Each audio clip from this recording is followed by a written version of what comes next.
स्वागत है आप सभी का। आज का लेक्चर स्टार्ट करें इससे पहले हम लोग लास्ट क्लास में जो चीज़ पढ़े थे उसको थोड़ा जान लेते हैं एक स्लाइड में।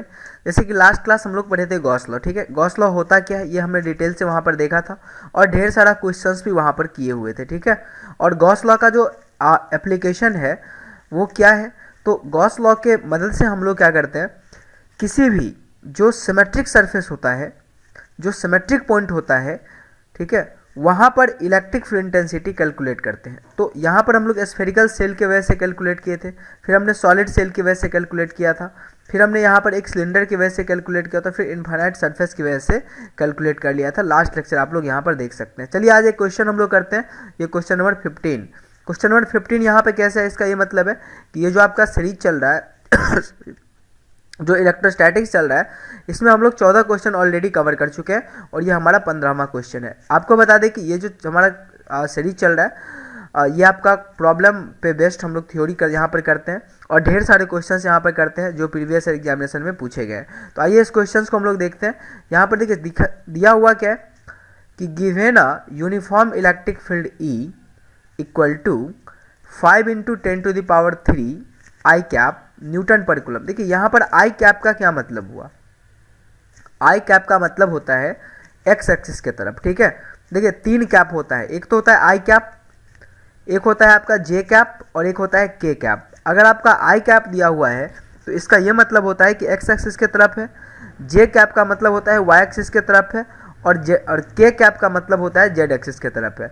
तो यहाँ पर जो इलेक्ट्रिक फील्ड लिखा गया है 5 × 10⁻³ आई कैप, इसका ये मतलब हुआ कि इलेक्ट्रिक फील्ड एक्स एक्सिस के तरफ है। ठीक है, अब कह रहा है कि find the flux of this held through a square of 10 centimetre on a side whose plane is parallel to the X Y plane.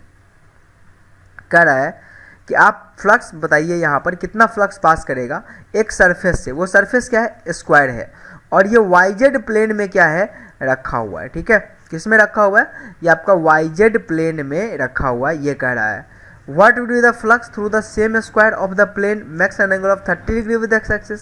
अब यहाँ पर आप चीज़ों को समझिए। देखिए कह क्या रहा है, अगर ये y एक्सिस है और यहाँ पर ये x एक्सिस है, ठीक है, और यहाँ पर क्या है, z एक्सिस है। जो हमारा प्लेन है यहाँ पर ये yz प्लेन में है, yz प्लेन के पैरेलल है। सॉरी, देखिए यहाँ पर लिखा हुआ है yz प्लेन के पैरेलल है। तो अब अगर यहाँ पर आप देखेंगे, ठीक है, एक मिनट, हाँ यहाँ पे ये आपका क्या हो जाएगा, एक्स एक्सिस आ जाएगा, ये वाला वाई एक्सिस आ जाएगा और ये वाला क्या आ जाएगा, जेड एक्सिस आ जाएगा। तो आपका जो प्लेन है ना वो इस प्रकार से है, आप इसको ऐसे लिख सकते हैं कि प्लेन आपका ऐसे है। ठीक है, ये एक मिनट, ये वाला, ठीक है, ये आपका प्लेन है। अब देखिए यहाँ पर इलेक्ट्रिक फील्ड का डायरेक्शन इस डायरेक्शन में है क्योंकि क्वेश्चन में कह रहा है कि यहाँ पर कि एक्स डायरेक्शन में। फिर आपका प्लेन जो है उसका जो एरिया वेक्टर है वो भी आपका इसी डायरेक्शन में है। तो इलेक्ट्रिक फील्ड और एरिया वेक्टर के बीच का एंगल यहाँ पर आ गया 0 डिग्री। ठीक है, यहाँ पर क्या आ गया, दोनों के बीच का एंगल 0 डिग्री आ गया। आपको अच्छे से इसको लिखने का कोशिश कीजिएगा पढ़ के आंसर। ठीक है, तो अब यहाँ पर फ्लक्स कितना हो जाएगा, तो फ्लक्स हो जाएगा ई ए कॉस थीटा। ये फ्लक्स का फॉर्मूला होता है। तो आपका ई यहाँ पर दे रखा है, ए क्या है, एरिया हो गया। एरिया किसका, तो एरिया यहाँ पर निकालना है इसी सरफेस का। ये सरफेस स्क्वायर है तो इसका एरिया कितना हो जाएगा, देखिए 0.1 का स्क्वायर आ जाएगा। ठीक है, 0.1 क्यों, क्योंकि 10 सेंटीमीटर है, इसको मीटर में बदलेंगे 0.1 आ जाएगा, इसका स्क्वायर करेंगे 0.01 मीटर स्क्वायर आ जाएगा। ठीक है, तो यहाँ पर एरिया रख दिए और एंगल 0 है, कॉस 0 आ जाएगा। अब यहाँ पर चीज़ें क्या दी हुई है कि अगर कह रहा है कि उसी स्क्वायर से आप जो है फ्लक्स निकालिए, अगर एंगल जो है ना 30 डिग्री बनाता है। ठीक है, तो अगर आप एंगल 30 डिग्री बनाएंगे यहाँ पर तो एक्चुअली क्या हो जाएगा, देखिए if the plane makes an angle 30 degree with X axis then theta equal to 60 degree. देखिए प्लेन ना 30 डिग्री एंगल बना रहा है तो हमको प्लेन के साथ एंगल नहीं चाहिए, हमको एरिया वेक्टर के साथ एंगल चाहिए इसका। ठीक है, किसका, इलेक्ट्रिक फील्ड का। तो यह आ जाएगा आपका 60 डिग्री। कैसे आएगा, एक बार थोड़ा देख लीजिए यहाँ पर। इलेक्ट्रिक फील्ड तो ये कन्फर्म है इस डायरेक्शन में इलेक्ट्रिक फील्ड आपका, और प्लेन आपका अब ऐसे घूम गया है। ठीक है, पहले जो प्लेन आप, ये प्लेन आपका ऐसे घूम गया, पहले जो प्लेन ऐसे था सीधा, अब ये प्लेन आपका ऐसे घूम गया। ठीक है, तो इसका क्या हो जाएगा, यहाँ पर ये इधर आ गया। ठीक है, तो ये कह रहा है जो प्लेन है ना, स्क्वायर प्लेन जो है max angle 30 degree with X axis, x x बात यह 30 डिग्री का एंगल बना रहा है। यहाँ से आप देखेंगे कि कितना एंगल बना रहा है, 30 डिग्री का एंगल बना रहा है। तो तब ये पूछ रहा है कि तब आप बताइए कि फ्लक्स कितना पास करेगा। तो ये देखिए यहाँ पर इलेक्ट्रिक फील्ड इस डायरेक्शन में हो गया और एरिया वेक्टर इस डायरेक्शन में हो गया। इसके बीच का एंगल कितना हो गया, 30 डिग्री हो गया यहाँ पर, ठीक है। इसके बीच का एंगल आ गया 30 डिग्री। तो यहाँ पर आप क्या करेंगे, थीटा की जगह पर 60 नहीं यूज करना है, आपको 30 यूज करना है। ये बाय मिस्टेक यहाँ पर हुआ है, ठीक है। तो ये चीज़ आपको ध्यान रखना है। Same square of the plane angle with 30 degree, हाँ ठीक है। तो यहाँ पर आप इसको कैलकुलेट अप कर लेंगे तो यहाँ से आंसर आ जाएगा, ठीक है। अब आइए अब हम लोग आगे बढ़ते हैं और नेक्स्ट जो हमारा इलेक्ट्रिक पोटेंशियल है उसको शुरू करते हैं। उससे पहले हम आपको बता दिए हमारा लेक्चर नंबर 6 है।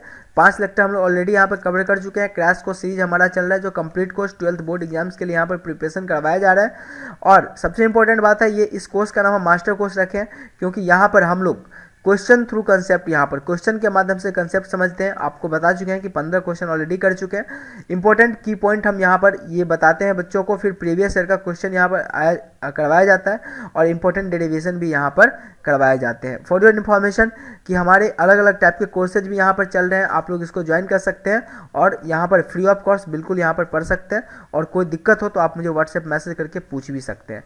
तो आइए अब हम स्टार्ट करते हैं यहाँ पर इलेक्ट्रिक पोटेंशियल, ठीक है। अब इलेक्ट्रिक पोटेंशियल क्या होता है इसको स्टार्ट करते हैं। उससे पहले थोड़ा एक बार हम लोग ओवरव्यू जान लेते हैं शुरू से अंत तक का, क्योंकि अब नया टॉपिक यहाँ स्टार्ट हो रहा है। देखिए जो सबसे पहला चीज़ हम लोग यहाँ पर पढ़े थे ना, वो कूलम्ब्स लॉ पढ़े थे। कूलम्ब्स लॉ क्या कहता है कि अगर कोई चार्ज पार्टिकल रखा हुआ है, 2 चार्ज पार्टिकल, ये एक दूसरे पर फोर्स लगाएगा और कितना फोर्स लगाएगा ये बात भी कूलम्ब्स लॉ से पता चल जाता है। अब ये फोर्स क्यों लगाता है उसके लिए हम लोग पढ़े थे इलेक्ट्रिक फील्ड। तो इलेक्ट्रिक फील्ड का क्या कहना था कि अगर कहीं पर कोई चार्ज पार्टिकल रहता है तो ये चार्ज पार्टिकल अपने चारों तरफ अपने सराउंडिंग में एक इफेक्ट फैलाता है, ठीक है। इफेक्ट स्प्रेड करता है with the velocity of light. इसी इफेक्ट को हम लोग बोलते हैं क्रिएशन ऑफ इलेक्ट्रिक फील्ड, ठीक है। अब किसी पॉइंट पर कितना इलेक्ट्रिक फील्ड है इसको निकालने के लिए हम लोग क्या करते हैं, इलेक्ट्रिक फील्ड इंटेंसिटी को डिफाइन किए थे और अलग अलग टाइप का इलेक्ट्रिक फील्ड इंटेंसिटी निकाले थे। पॉइंट चार्ज की वजह से निकाले थे, फिर डायपोल की वजह से निकाले थे। तो ये सारी चीज़ें हम लोग देखे थे, ठीक है। फिर ये जो फैलाता है, अपना इफेक्ट फैलाता है, ये हाइपोथेटिकल लाइन के रूप में फैलाता है जिसको हम लोग बोलते हैं इलेक्ट्रिक फील्ड लाइन। और इलेक्ट्रिक फील्ड लाइन का भी प्रॉपर्टी हम लोग पढ़ चुके हैं, ठीक है। फिर हम लोग पढ़े थे गॉस लॉ और इससे पहले गॉस लॉ से पहले हम लोग इलेक्ट्रिक फ्लक्स पढ़े थे, ठीक है। और ये इलेक्ट्रिक फ्लक्स का एप्लीकेशन जो अभी आप लोग देख रहे थे और ये कुछ आपके यहाँ पर क्वेश्चंस दिए हुए थे, ठीक है। ये तो इतनी चीज़ें हम लोग पढ़ चुके हैं। अब देखिए यहाँ पर एक चीज़ को कनेक्ट कीजिए कि अगर कोई चार्ज पार्टिकल है और ये चार्ज पार्टिकल चारों तरफ अपना क्या करता है, इफेक्ट फैलाता है। देखिए इफेक्ट फैलाने का ये मतलब हुआ कि इस अपना एनर्जी स्टोर करके रखता है यहाँ पर हर जगह, ठीक है। तो कुछ ना कुछ एनर्जी तो स्टोर करके रखेगा, उसी को हम लोग इलेक्ट्रिक पोटेंशियल बोलते हैं। थोड़ा रफली भाषा में बोले तो समझने के लिए, ठीक है। बाकी यहाँ पर इलेक्ट्रिक पोटेंशियल का डिफिनेशन आप यहाँ से देख सकते हैं, लिख सकते हैं कि electric potential at any point is equal to work done per unit positive test charge carry from infinity to present point P. अब कह रहा है, देखिए इसको चीज़ों को समझिएगा कि पी पॉइंट का पोटेंशियल किसके बराबर होता है। तो एक चार्ज पार्टिकल को, 1 कूलम चार्ज पार्टिकल को आप इन्फाइनाइट से उठाकर पी पर रख दीजिए, ठीक है। अगर कोई पूछे कि 1 इस पॉइंट का इलेक्ट्रिक पोटेंशियल कितना है तो आप क्या कीजिए, 1 कूलम चार्ज पार्टिकल को इन्फाइनाइट से उठाकर पी पर रख दीजिए, ठीक है। और जो वर्क डन करना पड़ेगा ना, वही वर्क डन क्या होता है, इसके पोटेंशियल के बराबर होता है। वही वर्क डन इलेक्ट्रिक पोटेंशियल के बराबर होता है। तो अगर एग्जाम में पूछे तो आप क्या लिखेंगे, लिखेंगे कि electric potential sorry at any point is equal to work done per unit positive charge carry from infinity to present point P. P point पर अगर पूछेगा कि इलेक्ट्रिक पोटेंशियल कितना है तो 1 कूलम चार्ज पार्टिकल को आप इन्फाइनाइट से पी पॉइंट पर रख दीजिए और जितना वर्क डन करना पड़ेगा वही वर्क डन इसके इलेक्ट्रिक पोटेंशियल के बराबर हो गया। अब यहाँ पर समझिए कि क्यू चार्ज को लाया जा रहा है, ठीक है। कितना लाया जा रहा है, 1 नहीं लाया जा रहा है, क्यू लाया जा रहा है और ये वर्क डन डब्ल्यू करना पड़ता है। तो पोटेंशियल क्या हो जाएगा, पोटेंशियल हो जाएगा W/Q, क्योंकि इलेक्ट्रिक पोटेंशियल डिफाइंड है 1 कूलम चार्ज पे। तो आप यहाँ पर देखिए क्यू चार्ज पे कितना वर्क डन करना पड़ रहा है, क्यू चार्ज पे W करना पड़ रहा है, तो 1 कूलम चार्ज पे कितना करना पड़ेगा, क्या आ जाएगा W/Q। देयरफॉर एक मिनट, देयरफॉर यहाँ पे क्या हो जाएगा, V इक्वल टू W/Q आ जाएगा, ठीक है। Electric potential equal to work by charge, important formula याद रखेंगे। अब अगर यूनिट की बात करेंगे तो वर्क का जूल होता है और नीचे चार्ज है, चार्ज का कूलम्ब होता है, यानी जूल पर कूलम्ब, और इसको हम लोग वोल्ट बोलते हैं। तो ये ऐसा यूनिट है आपका वोल्ट किसका, इलेक्ट्रिक पोटेंशियल का। अगर डायमेंशन की बात करें तो डायमेंशन इसका होता है mL/-3 A⁻⁻1 होता है इसका डायमेंशन। तो that is the electric potential. Hope so आप लोगों को समझ में आया होगा। आगे बढ़ते हैं और पोटेंशियल डिफरेंस की अगर हम बात करते हैं तो पोटेंशियल डिफरेंस ये बहुत सिंपल सा चीज़ है कि 2 पॉइंट है, एक पॉइंट ए है जिसका पोटेंशियल है V है। हाँ, पोटेंशियल को हम लोग V से डिनोट करते हैं इलेक्ट्रिक पोटेंशियल को। साथ ही साथ इलेक्ट्रिक पोटेंशियल एक वेक्टर नहीं है, ये एक स्केलर है, यानी कि इसमें कोई डायरेक्शन नहीं होता है, बिकॉज जो पोटेंशियल होता है वो वर्क के बराबर होता है और वर्क में भी कोई डायरेक्शन नहीं होता है। अब पोटेंशियल डिफरेंस को अगर आप देखेंगे तो मान लेते हैं कि यहाँ पर ए पॉइंट है, इसका पोटेंशियल VA है और बी पॉइंट का पोटेंशियल कितना है, VB है, ठीक है। तो पोटेंशियल डिफरेंस कितना हो जाएगा, VA-VB। तो 2 पॉइंट के जो पोटेंशियल डिफरेंस होता है, difference of electrostatic potential between 2 point, इसी को हम लोग पोटेंशियल डिफरेंस बोलते हैं, अकॉर्डिंग जिसका जैसा नाम है वैसा ही इसका काम भी है, ठीक है। तो VA-VB, तो ये कितना आ जाएगा, WAB/Q आ जाएगा, VA-VB, यानी A से B तक ले गया है तो वर्क डन A से B और बाई Q आ जाएगा, ठीक है। ये आपका वर्क डन आ गया। तो W यहाँ पर अगर निकालना चाहते हैं हम लोग AB, तो कितना आ जाएगा, Q इंटू VA-VB। इसी फॉर्मूला को हम लोग इधर करके लिख लिया, यानी कि अगर पोटेंशियल दिया रहे और चार्ज को मूव करवाना है तो यहाँ पर वर्क डन आप लोगों को करना पड़ेगा, और फील्ड के द्वारा जो वर्क डन होता है Q इंटू VA-VB के बराबर होता है। इसको आप याद रखेंगे, ठीक है। एक इंपॉर्टेंट नोट यहाँ पर लिखा गया है कि work done between 2 point is independent from path, so it is state और point function because electric field is conservative force field. हाँ, बहुत इंपॉर्टेंट बात कर रहा है क्या, कि देखिए ये एक पॉइंट ए है और ये एक पॉइंट बी है, इसका कुछ पोटेंशियल है VA और इसका पोटेंशियल है VB। अब एक चार्ज पार्टिकल को आप क्या करते हैं, इस रास्ते से होकर यहाँ पर ले जाते हैं, देख रहे हैं, तो वर्क डन W1 करना पड़ता है। फिर कोई पर्सन क्या करता है, इस चार्ज पार्टिकल को यहाँ से उठा के ले जाता है, मतलब ले जाता है A से B पर ही, लेकिन रास्ता सब अलग अलग फॉलो करता है, तो सभी रास्ते में अलग अलग वर्क डन होगा। तो इसी चीज़ों को यहाँ पर नकार रहा है कि नहीं, सभी रास्तों में एक ही वर्क डन होगा। कहने का क्या मतलब है कि जो इलेक्ट्रोस्टैटिक फील्ड में वर्क डन होता है वो रास्ते पर डिपेंड बिल्कुल नहीं करता है, ये सिर्फ और सिर्फ डिपेंड करता है इनिशियल और फाइनल पोजीशन पे, यानी A और B पर डिपेंड करता है। इसीलिए यहाँ पर ये कहा गया है कि ये एक पॉइंट फंक्शन है, ये एक स्टेट फंक्शन है, ठीक है, ये एक पाथ फंक्शन नहीं है, क्योंकि रास्ते पर ये डिपेंड नहीं करता है। तो ध्यान रखना है कि एक पॉइंट अगर A है और दूसरा पॉइंट B है, और कौन सा पोटेंशियल है, इलेक्ट्रोस्टैटिक पोटेंशियल है, ये इलेक्ट्रिक फील्ड में रखा हुआ है, इलेक्ट्रिसिटी की बात हो रही है। तो अगर एक चार्ज पार्टिकल को A से B पर आप किसी भी रास्ते से होकर ले जाए, ठीक है, कितना भी लंबा चौड़ा रास्ता कहीं से भी घुमा के ले जाए, वर्क डन सेम ही होता है, एक ही जैसा वर्क डन होता है, W1 equal to W2 equal to W3, ठीक है। तो ये था आपका पोटेंशियल डिफरेंस। अब यहाँ पर देखिए आप कि electric potential due to mono charge, mono का मतलब होता है सिंगल, जैसे कि हम लोग इलेक्ट्रिक फील्ड निकाले थे। अब हम थोड़ा कनेक्ट करेंगे चीज़ों को, ठीक है, कि अगर यहाँ पर कोई चार्ज पार्टिकल रखा हुआ है तो r डिस्टेंस पे कितना इलेक्ट्रिक फील्ड था, r डिस्टेंस पे था Q/4πε0 r स्क्वायर था नीचे, लेकिन पोटेंशियल कितना होता है, पोटेंशियल होता है Q/4πε0 r के बराबर। जहाँ पर इलेक्ट्रिक फील्ड में r स्क्वायर था, भूल रहे हैं तो आप जाके फिर से एक बार रिवीजन कर लीजिए ना, पहला और दूसरा लेक्चर, वहाँ पर इलेक्ट्रिक फील्ड आपको पता चल जाएगा। यही तो है आप लोगों के पास यहाँ पर लेक्चर में, ठीक है, कि जब भी मन ना लगे, जब भी कुछ जैसे सोने के लिए जा रहे हैं, अगर कुछ देखने का मन है तो आप इसको दिन में जो है आधा घंटा देखने में सिर्फ समय दे दो, बाकी नोट्स तो करना नहीं है इसको, क्योंकि आपके पास नोट्स तो ऑलरेडी होगा, ये तो बस रिवीजन पर्पस से, ठीक है। तो बहुत बेहतर फिजिक्स आप लोगों का हो जाएगा। तो अगर Q चार्ज है, अगर यहाँ पर पूछ रहा है r डिस्टेंस पर, तो Q/4πε0 r स्क्वायर इसका इलेक्ट्रिक फील्ड होता है और पोटेंशियल होता है Q/4πε0 r, ठीक है। अब निकालते कैसे हैं, यहाँ पर देखिए चार्ज है और ये क्या है आपका r डिस्टेंस है और यहाँ पर पॉइंट P है। अब यहाँ पर इलेक्ट्रिक पोटेंशियल जब P पर पूछ रहा है तो हमको पता है कि अगर किसी पॉइंट पर इलेक्ट्रिक पोटेंशियल पूछेगा तो 1 कूलम चार्ज को क्या करेंगे, इनफाइनाइट से यहाँ पर ले जाकर रख देंगे और जो वर्क डन करना पड़ेगा वही इसके पोटेंशियल के बराबर हो जाएगा। तो वर्क डन क्या हो जाएगा, इलेक्ट्रिक पोटेंशियल वर्क डन के बराबर कहाँ से कहाँ लाने में, इनफाइनाइट से P पर। अब आप जानते हैं वर्क डन इक्वल टू होता है फोर्स डॉट डिस्प्लेसमेंट, ठीक है। तो फोर्स डॉट डिस्प्लेसमेंट। और आपको पता है कि F equal to Q E, एक फार्मूला होता है इलेक्ट्रिक फील्ड पढ़ाते इसमें बताए थे, F equal to Q E. तो Q का वैल्यू यहाँ पर 1 रख दिया और E का वैल्यू E आ गया और dr। अब E के जगह पे क्या रखेंगे, इसके वजह से इलेक्ट्रिक फील्ड यहाँ कितना होता है, ये होता है Q bye 4πε0r² into dr। इसको आप जैसे इंटीग्रेट करेंगे वैल्यू आ जाएगा V equal to Q by 4πε0r के बराबर आ जाएगा, ठीक है। अब यहाँ से देखिए dV equal to minus e d r, यहाँ से dV equal to e d r आ गया, यहाँ से माइनस साइन यहाँ पर बताता है कि जो पोटेंशियल डिफरेंस होगा वो हायर से लोअर पोटेंशियल की तरफ होगा, ठीक है। ये अब यहाँ पर equal to minus D V I D R, ये आप एक रिलेशन याद रख सकते हैं, ठीक है। ये था आपका इलेक्ट्रिक पोटेंशियल ड्यू टू मोनोचार्ज। अब यहाँ पर एक क्वेश्चन यहाँ पर दे रखा है, क्वेश्चन क्या है कि ये जो आपका थ्योरी था ना, इसी बेसिस पर क्वेश्चन दे रखा है, ये वाले थ्योरी पे, ठीक है। तो देखते हैं क्वेश्चन, हम लोग आसान सा क्वेश्चन है, कर लेते हैं। क्वेश्चन नंबर 16 यहाँ पर है, कह रहा है एक पॉइंट चार्ज है Q और ये O पॉइंट पे रखा हुआ है, जैसा कि फिगर में दिखाया गया है, ये देखिए, ठीक है, रखा हुआ है।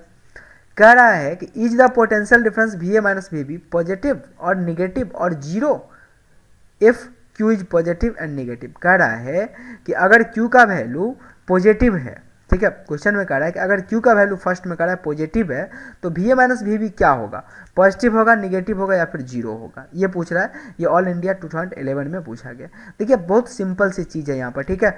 2 पॉइंट A और B दे रखा है, तो RA बराबर क्या है, RA, ये वाला RA यहाँ से यहाँ तक डिस्टेंस है, और RB क्या है, यहाँ से यहाँ तक का डिस्टेंस है, बस ये चीज़ लिखा हुआ है। अब Q यहाँ पर फर्स्ट में कह रहा है पॉजिटिव है, अब बताइए VA माइनस VB क्या होगा।